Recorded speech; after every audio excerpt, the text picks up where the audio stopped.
Thunderdome. 4 will enter, only 1 will leave. Hey guys, Brent Pryor at the Thunderdome. We are here in South Africa. There's a million places to visit, a lot of things to see, and if you're a foodie, you have to put this place on your list. But there's one place that we want to go above all others. We've packed our bags, we've booked our flight, we found our seat, and we're headed to Nelson Mandela's home, the Mother City. There's one thing left to do. Go and enjoy the city.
Cape Town is absolutely an amazing place to come and visit.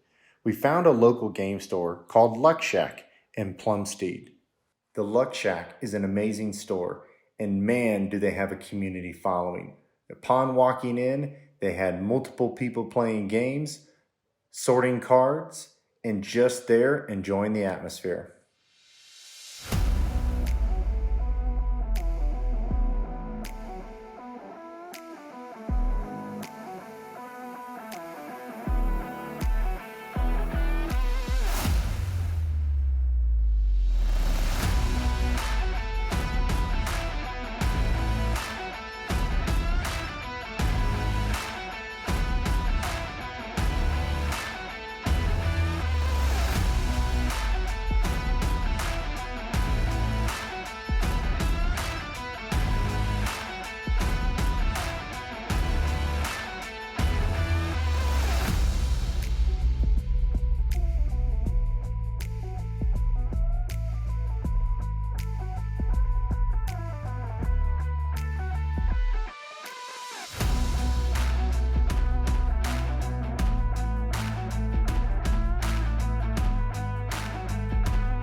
So I interviewed the owner, and what she had to say is exactly the reason why I started playing Magic the Gathering and why I'm trying to focus on the local game stores.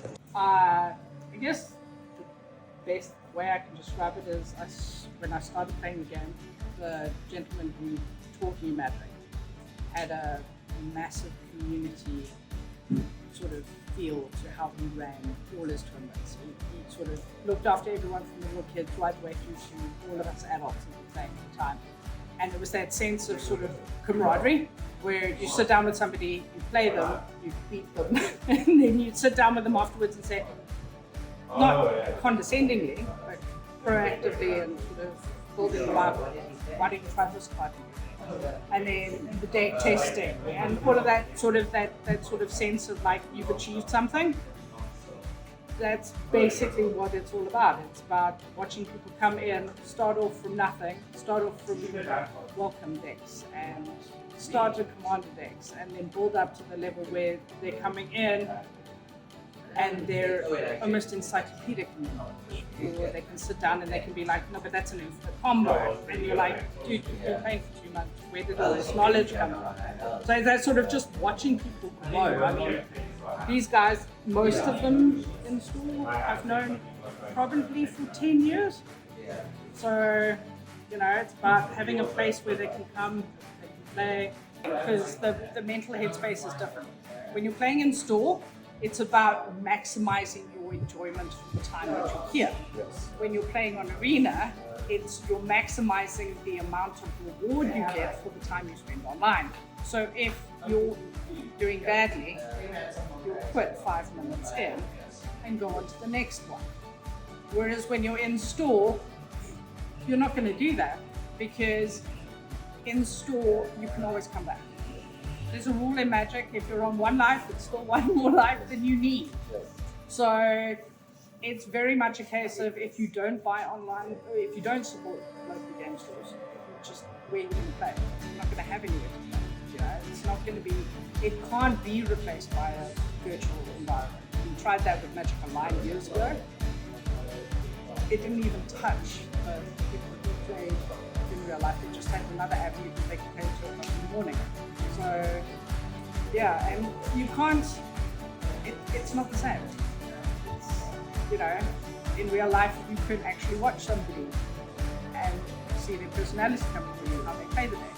Even though it's a net deck, you've done the research, you've linked it out, you can watch how they'll play completely different to somebody who's playing Arena. Because on Arena, it cheats, it tells you these lands you can tap. It also auto-taps. There's a lot of, I want to say, AI in the online game that doesn't exist in real life. And that's the thing, Arena, it doesn't have that capability. I mean, I started playing, I was an adept on the first MTG when I first started. When they didn't have bots, and all of the game halls that you went into, like standard and all the formats, had 2 avatars sitting at a table, and you could drop in on them and watch people playing the game.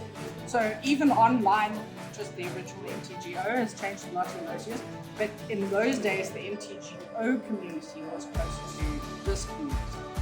You know, you'd have people drop in on your game and they'd rattle off in the chat about sideboarding and all the rest of it. And then obviously toxicity with online messaging and all of that came in, and now it doesn't happen. Now you're lucky if you get something that says good luck, have fun. You can't do that in this environment. So you also don't have filter cues, like you can't, emoji. So you can say how you feel. There's no spamming it. You can't mute your opponent. Thank you guys for watching episode 2 of Visiting Your Local Game Stores.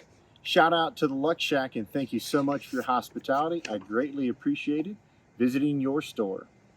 Like this video to show me your support. Subscribe to the channel to help future local game stores. And keep watching out, where I might just be at your local game store. Thank you guys.